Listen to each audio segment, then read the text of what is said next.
Hello, everybody. Welcome back to the Ayurvedic Therapist Podcast. I'm so excited because I have my mentor and my teacher, Dr. Scott Blossom, on today.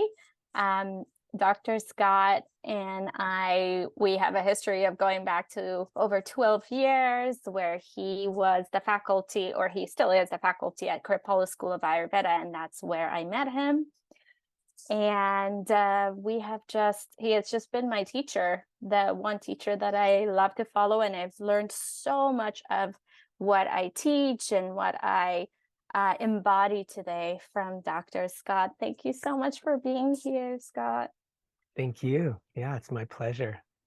It's really an honor to have you. And you're tuning in today from Berkeley, I am. California. I'm tuning in from Berkeley, California. Mm-hmm. Awesome. It's a magical place. And we're just going to jump right into it because, Scott, you have such a amazing, huge, extensive background in Ayurveda and in Chinese medicine. And recently, you brought so much of all of that together with the somatic movements and their connection to the mind. So I just wanted to see if you can tell us a little bit more about how you can bring all of these different sciences together to create that somatic kind of thing for the mind. Yeah, thank you. Yeah, I was, when I started my education, I was getting a biology degree. have a biology degree that I got from UC Santa Cruz, and I remember kind of putting the dots together that integrative medicine was going to be the way, and that's what I was passionate about. And then it occurred to me too that, oh well, if I was going to really do it like deeply, I would need to study these other things. And so I was only 22 when I had the vision, so I thought, well, 10 years, that's not too long, and then I started studying all those other things to traditional Chinese medicine and Ayurveda, and ended up working in the Cancer Center of Santa Barbara and hospital in Santa Barbara in kind of some integrative projects. But to answer your question more specifically, the piece about the somatic is that in both traditional Chinese medicine and Ayurveda, the practitioner, if somebody goes to a skilled practitioner, they can do a lot to support them. But what I've found after 25 years now of being in the clinic is that unless the person is doing some kind of somatic practice, and I mean something beyond jogging or lifting weights or playing sports, something where they're actually consciously investigating, refining their musculoskeletal, neuromuscular patterning, the way that they move, really looking in and refining it, that the therapies that come from traditional Chinese medicine and Ayurveda often don't work as well without that. It's a significant support to it. Yeah.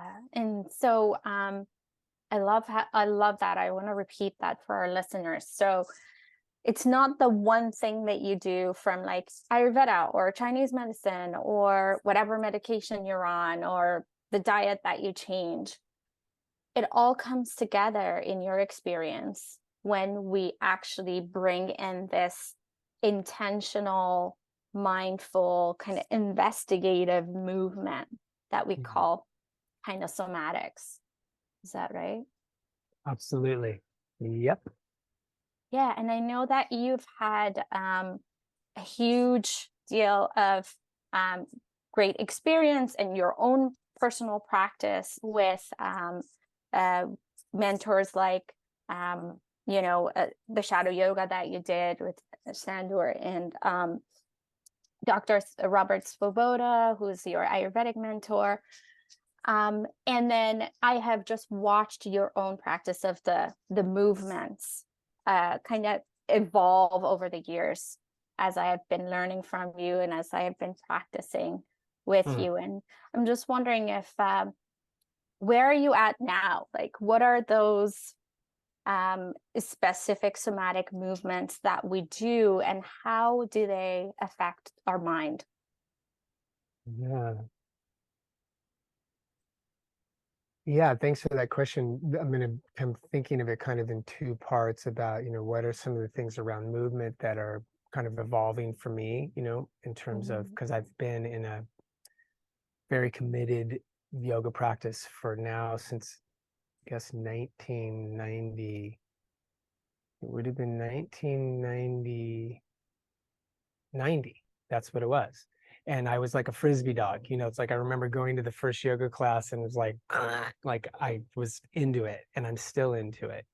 And then I was lucky to have great teachers like Shandor Remete who really taught me about how to pay attention, how to sense and feel movement and feel my body in a way that opened up not only some healing and some ease and some coordination and some strength and balance and all that stuff, but more importantly, an understanding about how um, the subtle level of the body works, the level of circulation, the level of where the mind is really impacting the body. And it wasn't because I read books, it was because I actually started to see and be able to actually directly sense that certain attitudes, certain emotions, I could get more attuned to where they would land in my body and what kind of Mhm. effects they would have. And some of the most insidious parts of that, of course, are beliefs, so it's like the thing animating the emotions were certain attitudes that I would come into things, and sometimes it would be 5 years of like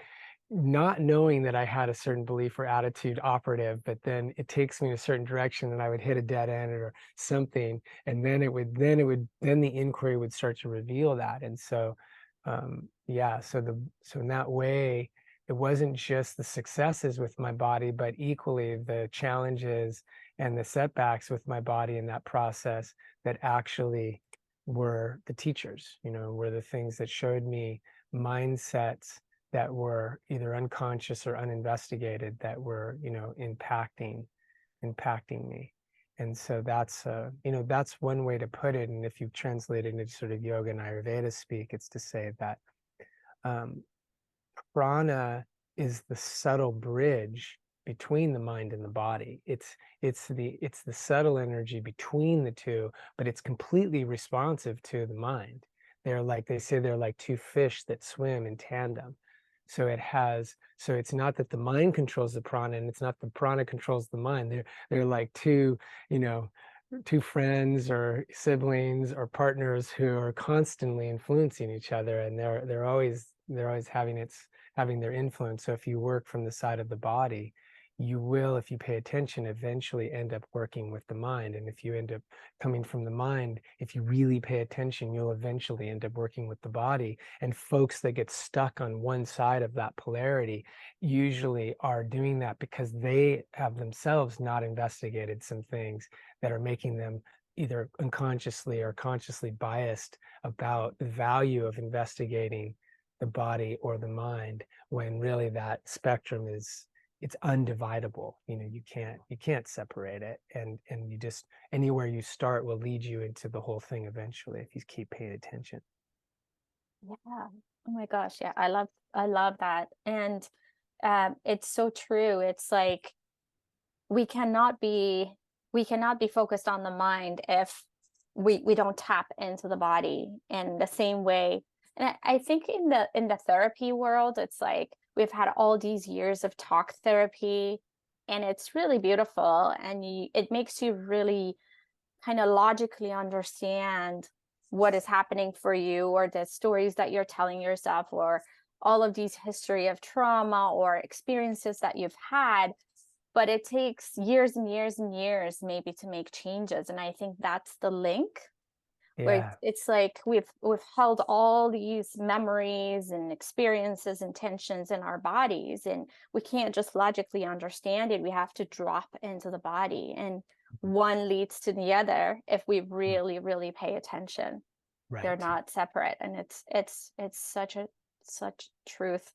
And I think for me, personally, just keep coming to your retreats and following the ways that you teach, especially with the movements, because I know that it can be really difficult to really drop into your body. And I would see, like it was a very particular group of people, that it has always been a particular group of people that can follow you, Dr. Hmm. Scott, because it's hard.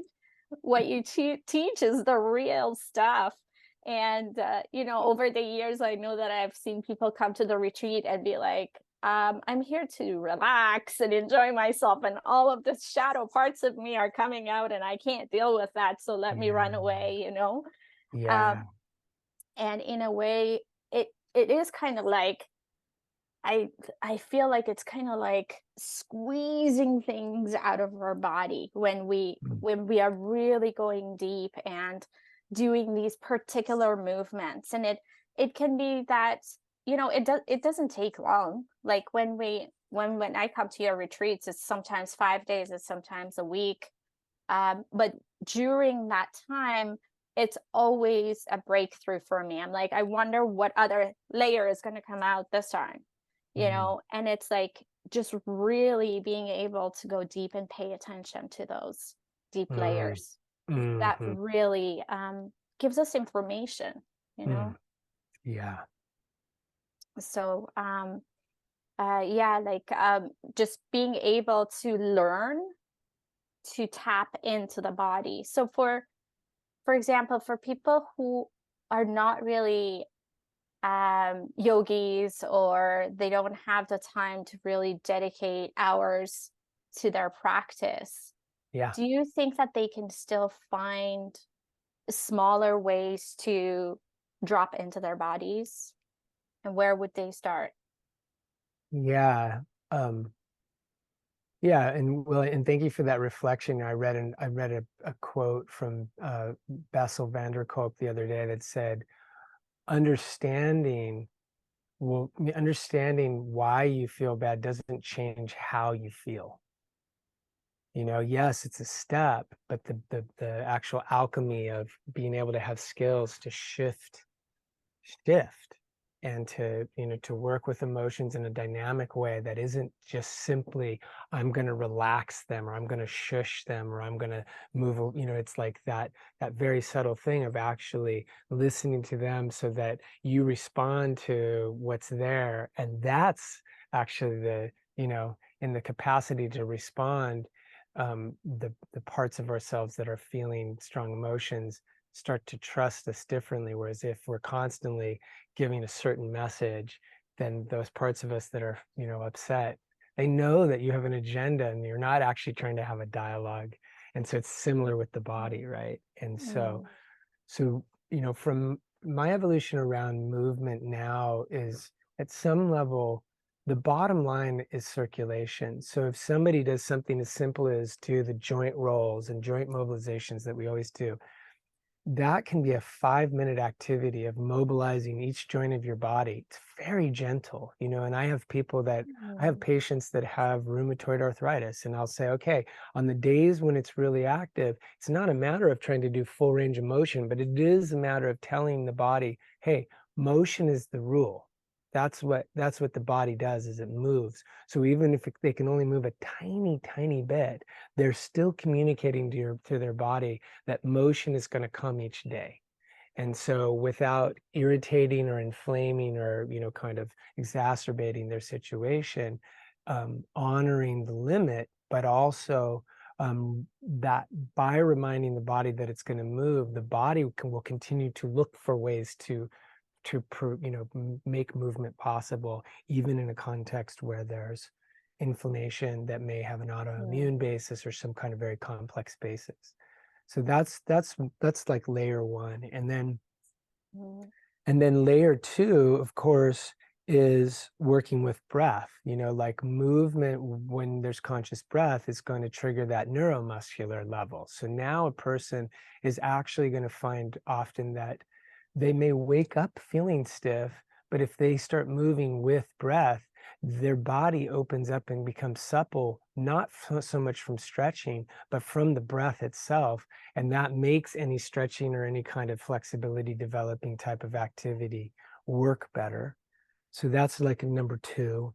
And a number, like a third layer, which I think you referred to, is the kind of doing movements that are going to require you to coordinate and integrate your support from your bone structure out, meaning you're not just muscling something. It's actually learning to support yourself through your bone structure as a listening process. You can't force it the way you can with muscles, but it also will inevitably, like you're saying, it goes in, and when the bones get utilized, when all of your bones get utilized, it will have that almost like that squeezing effect, and it'll start to reveal things to you that may actually be uncomfortable, but that's not the goal. The goal isn't to do something gnarly and have it be uncomfortable so much as it starts to really show you where the blind spots are in your system. And some of the most old school ways of doing that are things like squats, things like static positioning, or holding with limbs straight, maintaining postures for periods of time, that kind of thing. And really, if you look at the Eastern traditions, yoga or qigong or tai chi, they're all oriented around strengthening bone. They're all oriented around making you encounter your bone structure so that you fundamentally are encountering the force of gravity, because your bone structure is really the conduit for that force, and not the muscles. The bones evolved to resist gravity and give you a chance to be upright. So as you do things that make you reckon with your bone structure, you will be reckoning with gravity, and that clarification is rejuvenating for your body. Even if you've got some shit to move out of the way, like even if it brings some stuff up. Yeah. Yeah. Yeah. And I know I love that you refer to the bone, because that practice changed everything for me. I traditionally was trained in yoga traditions that talked a lot about muscle and and connective tissue and that kind of thing. But working with you, I started to kind of really go deep into my bones, and it not only changed the way I do yoga, I move, but it also changed the way I look at life, because it's just really that deepness of going to the core of our bodies, going to the core of what comes up out of that practice, and going to the core of whatever is happening for us in life, Yeah. So it's a really beautiful thing. Yeah. And so, which brings me to this question of, you've been my mentor for years, and you have had mentors, beautiful mentors yourself. And what I see a lot today with, especially kind of younger people's kind of like, oh, I don't need anybody. Here I am. I'm like fabulous on my own. And in a way, coming from the background that I am, like the Eastern background, and how I grew up, and knowing how mentorship is so valuable and important. I always tell my clients, or my students, I always say, just find one person that you really look up to that can teach you things, and follow them, because no matter how many books we read and how much we think we know, we always have those blind spots. Yeah. And it's a really funny subject these days, I find, because a lot of people, in the old days, they would go and try and find gurus from India or whatever. And now it's like, oh, I don't need a guru. I'm like good on my own. So I just wondered if you had any, tips for us around that, like finding mentorship or. Yeah, thank you. It's always such a central question, especially if anybody's teaching something or they're guiding others through a process of really any kind. And as a Western cultural comment, we do have a suspicion of gurus. We're kind of, that is our fundamental bias. And I don't say it in a negative sense. It's just like, yeah, we start from that place, and that's healthy, because at this point, there's not one religious or spiritual tradition around the world that hasn't been tarnished by sexual scandal or abuse of power in some way. And that's it's a heartbreaking statement, but it's true. So, in certain traditions where the teacher-student relationship is very important, like the Tibetan Buddhist tradition, they'll say, if you find a teacher that you're drawn to, study with them, but keep your distance for a few years. Take a couple or a few years to really see them through their own seasons. Let them go through their life and see what happens. See who they are through a period of time before you assume any kind of trust that you might, be feeling, or the draw to them, which I think is wise. That's very wise. And that, as you said, beautifully, the main thing, in my opinion, for having guidance in anything that we aspire to be master, help us see the blind spots that we possess that would hinder us toward that goal that we have, toward that desire that we have, because the blind spot is by definition opaque. We can't be aware. We don't know what we don't know. And so a good guide is really excellent for that process. And that on another level too, is that, especially for people who feel like they are averse to the idea of having a teacher-student, or that kind of guidance relationship, a mentorship relationship, that there's another concept in it's very prominent in the Eastern traditions, which is the Kalyana Mitra is the term. And what it means is, the term yana means path, and mitra means a friend. So what you do is you actually pick somebody who is interested in the same thing you're interested in, and you're both, working towards some level of mastery, and you make a relationship where you agree to have real talk about it, where you reflect to each other and you give each other permission to be sort of honest in a way that's more maybe intense, more scathing, more unflinching, but surrounded in that friendship, the love of that friendship. And that, between having good teachers who have more mastery than you do, and then having good people who are interested in the same stuff that you're interested in, that you can really kind of, get into the nitty gritty, that combination, I think, is really, that's one of the traditional recipes for getting somewhere with things. Oh, amazing. I love that. Having a friend on the path and checking in with them, and then having the teacher. Yeah. That's such great advice. Thank you, Scott. Oh, okay. And so lastly, but not least, I'm really curious to know, you have been one of the men in my life that I see is able to balance the masculine energy so well with the feminine, the yin and the yang energy within yourself and in your family life, and in like how you teach your students. And I've always looked up to you for that. And I feel like we are in a day and age where I see more and more, women are, at least in my practice, I get a lot of women who are looking to grow and make themselves spiritually better.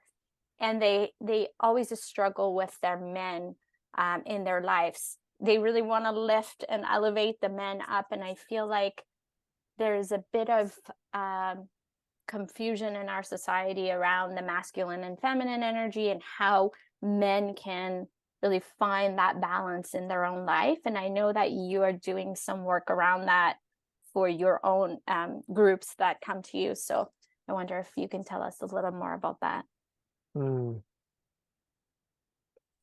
Yeah, having been doing the work that I've done through my career around clinical practice with Ayurveda and traditional Chinese medicine, with teaching yoga, my experience is that probably 70% of the people that come to me are women. Mm. And basically one thing that is, so I have a child who's genderqueer, and their name is Tara, and I've had some incredible conversations about masculinity and femininity with them because they've been really looking at gender. And one of the things that they've said about some of their friends who have who are transgendered, who identify as men, is that it's really hard to find anything besides the critique of toxic masculinity. Like there aren't all these great examples of what it looks like in the positive sense, but there's a huge amount of content and critique around what it looks like in the negative sense. And so, with men in general, the one comment I have is that I think that there's a very deep, and I would even say compulsive, cultural training for people who identify as men to know things. Mm. And what happens is then, so if somebody, say their partner starts to become interested in things like self-development and spirituality, those are not things that they're process-oriented things. They're by definition mushy and swampy and unclear. And if somebody is really enculturated around a more archetypical knowing stance, which often our culture goes along with the masculine, kind of set of qualities that we subscribe to, that that can be, on the one hand, threatening, and then what can be the response to that is just to be kind of like, it's just so wishy-washy. Like, I'm a problem solver. I like to see, like, here's the thing, I'm going to take care of it, then we get this other outcome. Whereas this just seems like it's all just spinning and kind of, endless reiteration of some kind of vagary. And it can be, that's the thing too, is I'm not going to say that it doesn't become something that can lead toward more confusion sometimes. But at the same time, I think what we're learning to see is that stance doesn't work in relationship, because relationship itself, whether it's relationship to the natural world, social relationships, intimate relationships, are filled with uncertainty. And better than I as a therapist, about how that operates, and can be very threatening if one or both partners are really hung up on knowing something. And it's not to say you don't know anything, it's just to say you have to take it step by step in that process way. And that if you go deep into these things that are, daily routines of self-care, daily routines of inquiry around somatics, daily routines of practicing relationship with human and more than human things in your world, then that teaches you a lot about not needing to know in a bigger sense, but actually learning what you need to know from moment to moment to keep the relationship healthy. And so yeah, that's Yeah. Yeah, no, that's a great comment, because never thought of it that way, but it's so true. It's like, I'm a man, I do get things done, or I do things. I don't need to inquire about like who I am or these layers inside me. I don't need to know that kind of thing. Yeah. That's it. Yeah, exactly. Yeah. Thank you so much, Dr. Scott. So many valuable points in there that we can go back and kind of learn from. And I just want to say lastly that if someone is interested to grow spiritually and they want to know more, you have online courses. You also see clients still one-on-one.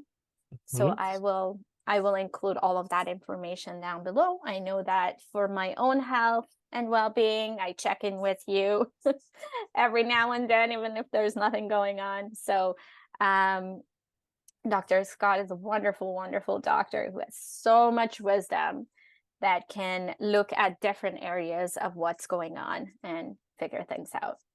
So thank you so much. Yeah, thank For you. It's been this. great talking. Yeah, great to see you too. Great to see you.